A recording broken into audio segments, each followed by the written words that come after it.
Okay, this is a grade 11, question 5 from November 2016 on Newton's law of universal gravitation. It says, two satellites orbiting the Earth are situated on opposite sides of the Earth. Satellite A has a mass of 3,800 kilograms and satellite B has a mass of 4,500 kilograms. Satellite A is at a height of 25,000 kilometers above the surface of the Earth. Okay. State Newton's law of universal gravitation in words. That's every particle or body in the universe attracts every other body with a force that's directly proportional to the product of their masses and inversely proportional to the square of the distance between their centers. So this is going to become important, this between their centers, in a moment. It says, explain the term weightlessness. And so weightlessness is what you feel when there's nothing touching you, when there are no contact forces. So you are still experiencing the force due to gravity, but the force due to gravity is a non-contact force. So if that force is a weak force and you start floating like you're in a space station, you are not touching anything. On the Earth, the force of gravity is quite large and you touch stuff and you contact the ground and then you feel your weight. But the moment you go far enough into space, the force of gravity is smaller, or the acceleration due to gravity is smaller, and you aren't going to touch anything and you'll feel weightless because you've got no contact forces. Now it says to you, calculate the force between the Earth and satellite A. So you go to the data sheet and you find the formula that says that the force is equal to the universal gravitational constant m1 m2 over r squared. So we're trying to calculate this force F. Okay, so G from the data sheet is easy. 6,67 times 10 to the negative 11. You just substitute.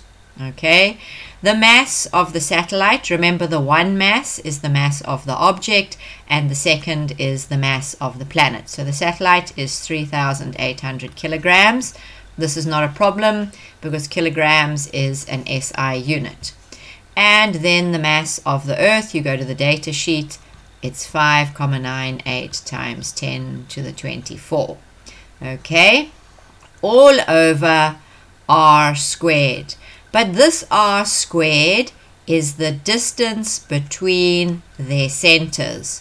The question says satellite A is 25,000 kilometers above the surface of the Earth. So above the surface of the Earth is not the center of the Earth. So we need to add the radius of the Earth to this distance. Because it is 6 million meters, we cannot forget it. Now, what is the other trap here? This distance is stated in kilometers. Can you put kilometers into this formula? That is a big fat no. So we put the distance in kilometers, but we multiply it by 1,000 to turn it into meters. Okay. So that is the distance from the surface of the Earth to the satellite in meters. And then we add the not insignificant radius of the Earth, which we got from the data sheet, 6,3 times 10 to the 6. And only now do we square this. The squared is outside the brackets. So the two problems here are this kilometers and the radius of the Earth must be added before you square it. Okay, and now if you can drive your calculator properly, you should end up with an answer 1539,23 newtons. Please check and see that you can use your calculator properly with all of these weird positive and negative exponents and the squared outside the brackets. Now it says to you, 5.4, what distance above the surface of the Earth should satellite be to experience the same force towards the Earth as satellite A? Choose from greater than, less than, or equal to. Now the first thing you have to look at are the masses of the satellites. if you look at the formula for the force, okay, if we look at this formula for the force, I'm just going to use the one I've already written because I'm running out of space here, or let's just write it again.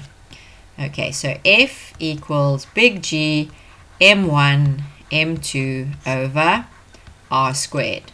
Okay, so if we look at this formula, we can ignore G because why? It's the same in both if we compare the two equations with the satellite A or satellite B, and we can ignore the mass of the Earth, okay? So we are left with what here? The mass of the satellite and the distance from the center of the Earth, okay? m1 and r squared. Now, if you look at this law, to have a big force, okay, a big force, you need big masses, okay? And if you want to have a big force, because this is on the bottom, you need a small distance. So, if you look at these two, the mass of satellite B is greater than the mass of satellite 1, okay? So, the mass is greater for satellite B than for satellite A. So this will make the force increase if the mass is bigger. If we want the force to be the same, the only way to decrease that force is to move the satellite further out into space, because the bigger the distance from the center of the Earth like this, the smaller the force is. We can't change this mass, but we can move it further away, and the moment we move the satellite further away, it will decrease the force. So if this F remains the same, because that's what the question says it must, and the M has gone up, this number must also go up in order for the force to remain the same. So a big mass gives you a big force, but a big distance gives you a small force. So the bigger distance will counterbalance the bigger mass, because it's an inverse square law.